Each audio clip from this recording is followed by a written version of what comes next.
સ્વાગત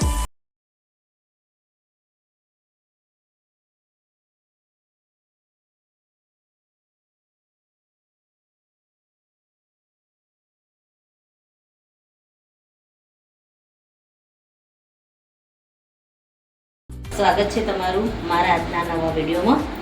આપણે જો પનીર અવેલેબલ ના હોય અને પનીરની સબ્જી બનાવવાની એના જેવો ટેસ્ટ ખાવાની જો ઈચ્છા થાય તો આજે પનીરનું શાક બનાવીશું આપણે।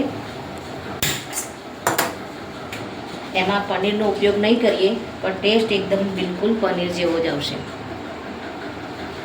એમાં સૌ પ્રથમ આપણે ગેસ ઉપર કઢાઈ મૂકી દીધી છે। ગેસની ફ્લેમ થોડી હાઈ કરીશું। એમાં જીરુંનો ઉપયોગ કરીશું પહેલાં વઘાર માટે।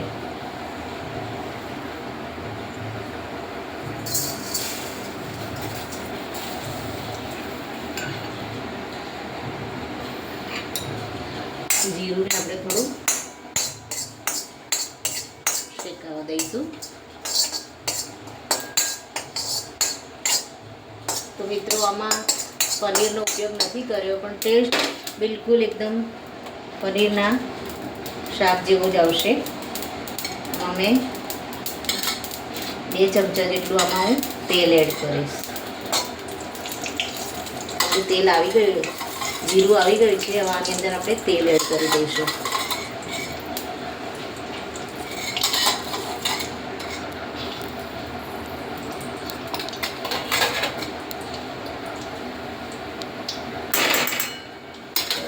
તેલ આવી ગઈ છે।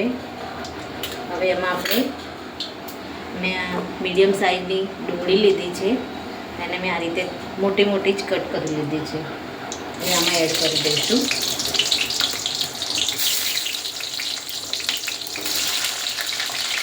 આને થોડી ફ્રાય કરી અને આપણે એક વાસણમાં અલગથી કાઢી દઈશું।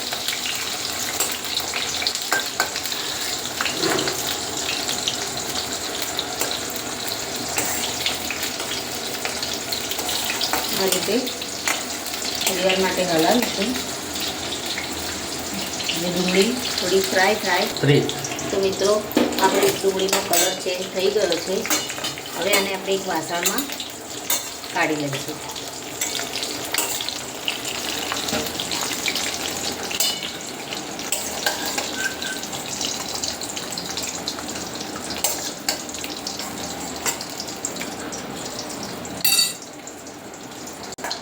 તો મિત્રો આપણે બધી ડુંગળીને એક અલગ વાસણમાં નીકાળી દીધી છે। હવે આની અંદર આપણે કેપ્સિકમને 3 મીડિયમ સાઇઝના લીધા છે એને આપણે આમાં ફ્રાય કરીશું।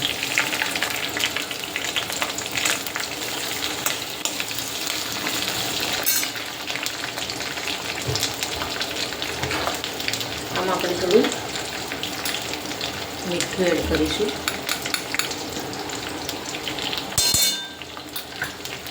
અને 2 મિનિટ માટે ફ્રાય કરીશું। એમાં આપણે થોડી હળદર એડ કરીશું।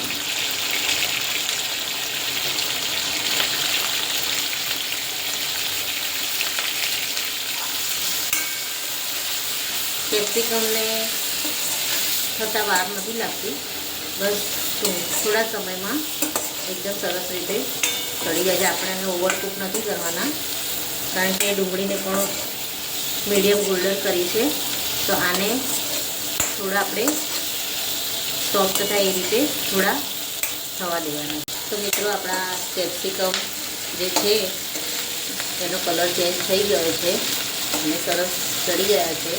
હવે આને પણ આપણે વાસણમાં નીકાળી દઈશું।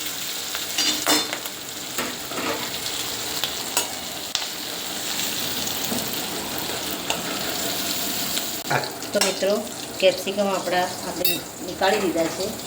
હવે આમાં આપણે થોડો અજમો એડ કરીશું। મેં ચૂટકી જેટલો અજમો લીધો છે એને આમાં એડ કરીશું।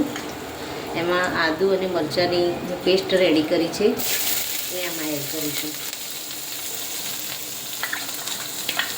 અને થોડી વાર માટે સાંતળીશું.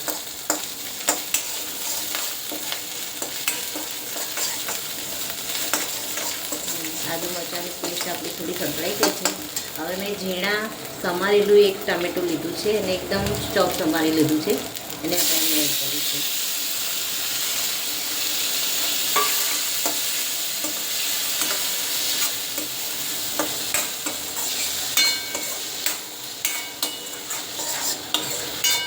ટામેટાને આપણે થોડી વાર માટે થવા દઈશું. એનું એકદમ સોફ્ટ થઈ જાય ટામેટા ત્યાં સુધી આપણે એને થવા દેવાના છે. તો આપણે થોડી વાર માટે એને ઢાંકી દઈશું. મિત્રો, આપણે ટામેટામાંથી તેલ છૂટું પડી ગયું છે અને એકદમ ટામેટા સરસ રીતે થઈ ગયા છે. હવે આની અંદર આપણે એડ કરીશું ગાજરને. મેં આ રીતે છીણી લીધા છે. 3 નંગ ગાજર લીધા છે મીડિયમ સાઇઝના, એને આ રીતે છીણી લીધા છે. હવે આને આપણે આની અંદર એડ કરી દઈશું.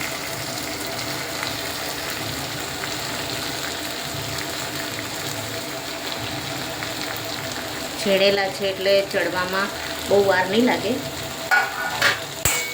એને હલાવીશું.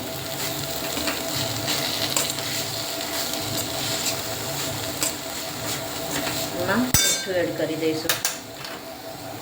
અગાઉ પણ આપણે થોડું મીઠું નાખ્યું છે એટલે આમાં મીઠું થોડું એડ કરીશું. બીજા મસાલા આપણે નાખીશું, પણ ગાજર એકવાર પ્રોપર થઈ જાય પછી આમાં આપણે બીજા મસાલાનો ઉપયોગ કરીશું.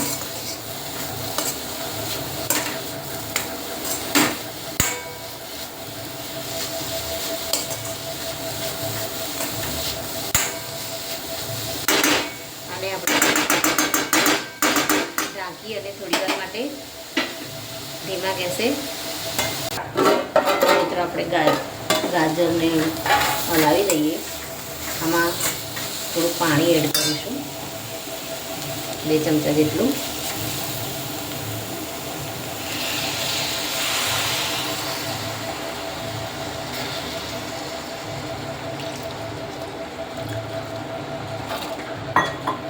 જેથી કરીને ગાજર એકદમ સરસ કૂક થઈ જાય.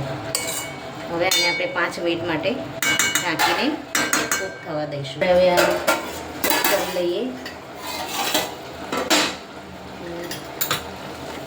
ગાજર એકદમ કૂક થઈ ગયા છે. હવે આની અંદર આપણે મસાલા કરીશું. તો સૌપ્રથમ આપણે આમાં 1 ચમચી ધાણા જીરું એડ કરીશું. એમાં 1 ચમચી જેટલું તીખું મરચું લીધું છે મેં, એને એડ કરીશું. તીખું મરચું એડ કરીશું અને થોડું હલાવી લઈશું. એમાં મેં ગરમ મસાલો લીધો છે એ એડ કરીશું. આ કાશ્મીરી મરચું છે. કાશ્મીરી મરચું કલર માટે આપણે એમાં એડ કરીશું. થોડી વાર હલાવીશું. હવે આ જે આપણે ફ્રાય કરીને કેપ્સિકમ અને ડુંગળીને રાખ્યા હતા એને આમાં એડ કરી લઈશું. આપણે હળદરનો ઉપયોગ કર્યો છે એટલે આમાં નથી નાખી. હવે આને થોડી વાર માટે હલાવીશું.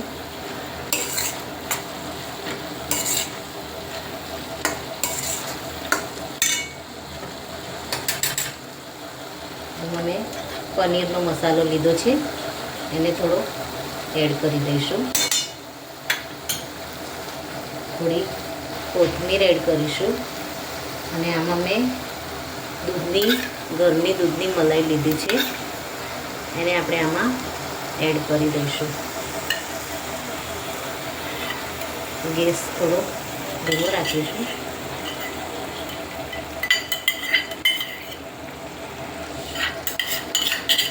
આનાથી જ પનીરનો એકદમ ટેસ્ટ પકડાઈ જશે, પનીર જેવો. હવે આને આપણે હલાવી દઈશું. પાણી એડ કરવાની જરૂર છે નહીં, છતાં એવું લાગે તો થોડું પાણી એડ કરી શકો છો.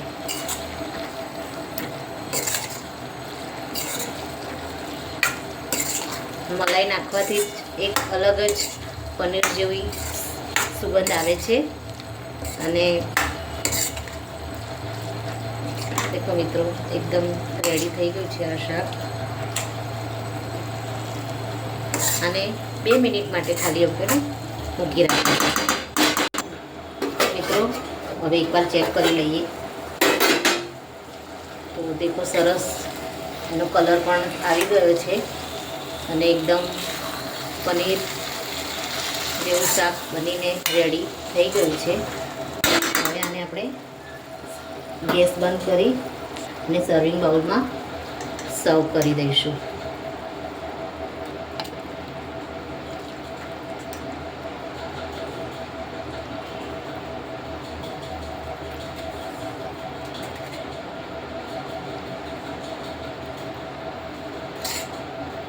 તો મિત્રો આ શાક ટેસ્ટ કરી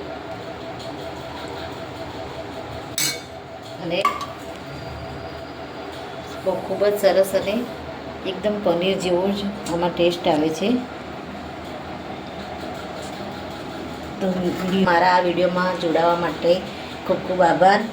જો તમને મારો આ વિડીયો સારો લાગ્યો હોય તો લાઈક, શેર અને કમેન્ટ કરજો. Thank you.